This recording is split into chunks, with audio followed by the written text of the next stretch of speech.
Hi, hello, வாங்க. எப்படி இருக்குறீங்க? நல்லா இருக்குறீங்களா? நம்ம இன்னைக்கு அஸ்வினி சீக்ரெட் சமையல்ல வந்து ஒரு வடை செய்ய போறோம். அது என்ன வடைன்னா, வெண்டைக்காய் போட்டு வடை செய்ய போறோங்க. வெண்டைக்காய் வந்து வீட்ல வந்து யார் யார் வெண்டைக்காய் சாப்பிடலையோ, அவங்களுக்கெல்லாம் இந்த மாதிரி வெண்டைக்காய் வடை சுட்டு குடுத்துடுங்க. குழந்தைங்க வெண்டைக்காய் பிடிக்காதவங்க எல்லாருமே வெண்டைக்காய் சாப்பிட்டுருவாங்க. பாருங்க, அந்த வெண்டைக்காய் வச்சு தான் நம்ப இன்னைக்கு வடை செய்ய போறோம். 1 கப்பு நானு கடலைப்பருப்பு எடுக்க போறேன். பாருங்க, இதுல 1 கப்பு அளந்துக்குன்னு ஒரு டப்பால போட்டு நல்லா ஊற வச்சுக்கோங்க. 3 ஹவர் ஊறணும் இந்த பருப்பு. நல்லா கழுவிட்டு ஒரு 2 வாட்டி நல்லா தண்ணி ஊற்றி நல்லா க்ளீனாக கழுவிட்டு நல்லா 3 ஹவர் ஊற வச்சிருங்க இந்த கடலப்பருப்பை. அவ்வளோதாங்க. 1 கப்பு கடலப்பருப்பு எடுத்துக்கோங்க. வெண்டைக்காய் ஒரு 10 வெண்டைக்காய் எடுத்துக்கோங்க போதும். ஏன்னா இதுலேயே 1 கப்பு வெண்டைக்காய் வேணும். 1 கப்பு கடலப்பருப்பு, 1 கப்பு வெண்டைக்காய், அவ்வளோதாங்க. இந்த 1 கப்பு பருப்பு தான் நான் எடுத்து ஊற வச்சுக்கிறேங்க. ஊற வச்சு நான் இதில் 1 கப்பு பருப்பு எடுத்து ஊற வச்சுக்கிறேன்.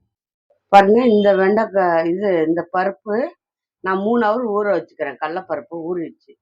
அதே பருப்பு தாங்க உங்களுக்கு நான் மெஷர்மெண்ட் சொல்கிறேன். 1 கப்பு எடுத்து நல்லா கழுவிட்டு 3 ஹவர் ஊற வச்சுக்கோங்க. அவ்வளோதான்.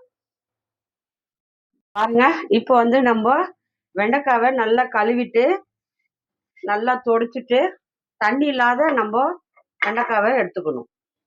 பாருங்க, தண்ணி இல்லாமல் நல்லா கழுவிட்டு துடைச்சிட்டு நல்லா தண்ணி ஒரு சொட்டு தண்ணி கூட இருக்கக்கூடாது, ட்ரை ஆகிருக்கணும்.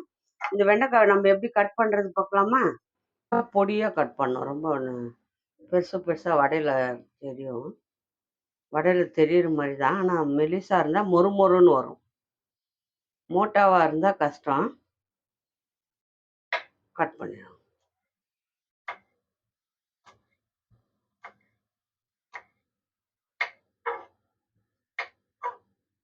இந்த மாதிரி நல்லா எலசா வெண்டைக்காவை பொடி பொடியாக நறுக்கிடுங்க.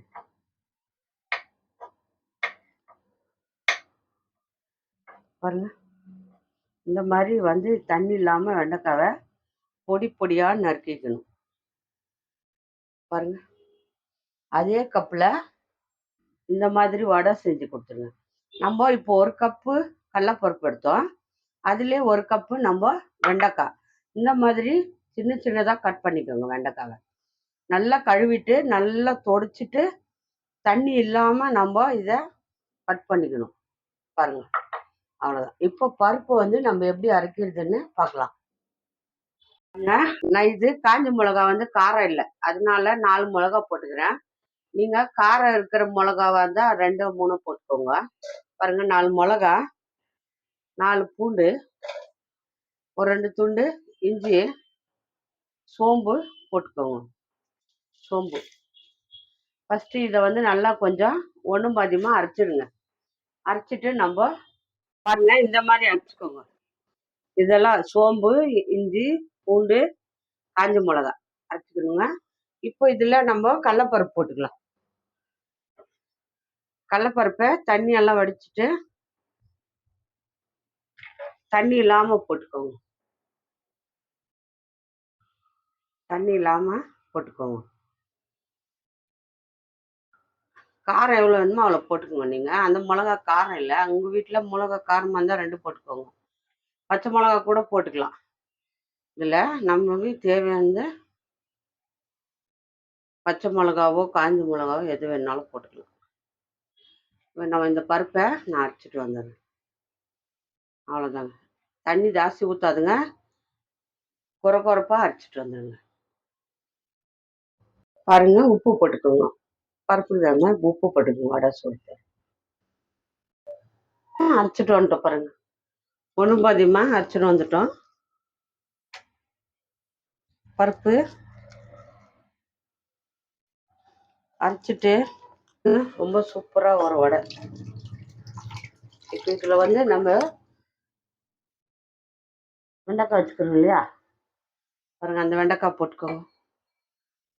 இதில் போட்டுக்கோங்க வெண்டைக்காய். ஒரு சின்ன வெங்காயம் பொடி பொடியாக நறுக்கிக்கோங்க. கொஞ்சம் கருவேப்பிலை, அவ்வளோதாங்க. ரொம்ப சிம்பிளாக பண்ணலாம் இந்த வடையை. இது நல்லா உப்பெல்லாம் நம்ம போட்டு மிக்சியில் அரைச்சிட்டு வந்துட்டு இருக்கிறோம். இதை வந்து நல்லா பிசைஞ்சிருங்க. பாருங்க, முழுசாக இருக்கிற பருப்பு கொஞ்சம் போட்டுக்கோங்க. ஊற வச்ச பருப்பு தான் அது. அது போட்டால் கொஞ்சம் மொறு மொறுன்னு இருக்கும் வடை, நல்லாயிருக்கும். நல்லா வந்து இதை பிசைஞ்சுக்கோங்க. அவ்வளோதாங்க, வடை சுட வேண்டியது தான். இப்போ சூப்பரான வெண்டைக்காய் வடை செய்ய போகிறோம். வாங்க எண்ணெய் வச்சுக்கலாம். பாருங்க, எண்ணெய் சூடாயிடுச்சு.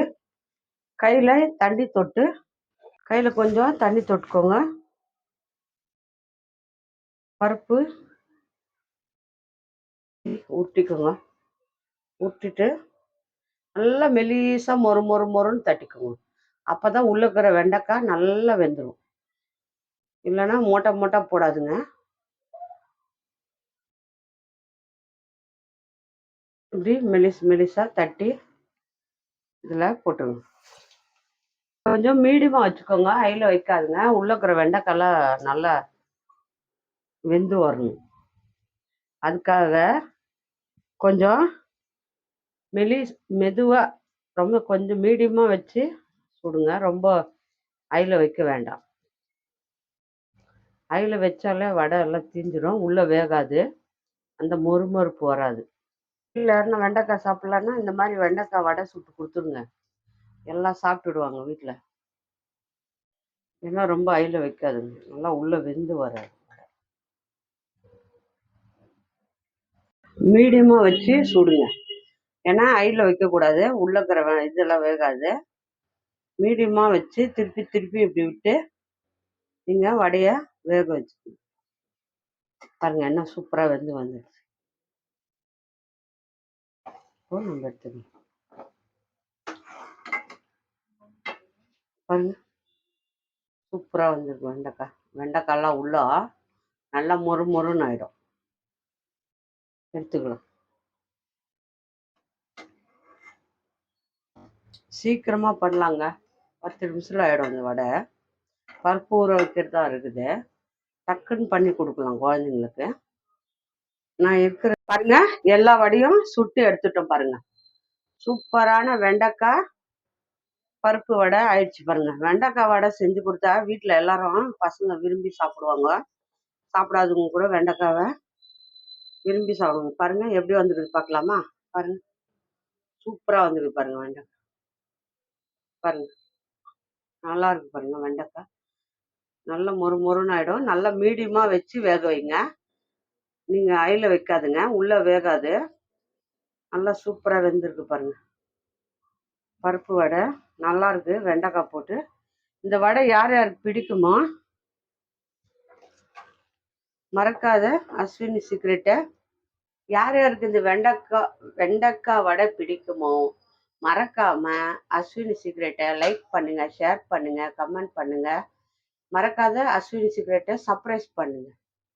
நம்ம இன்னொரு டிஷ்ல பார்ப்போம்.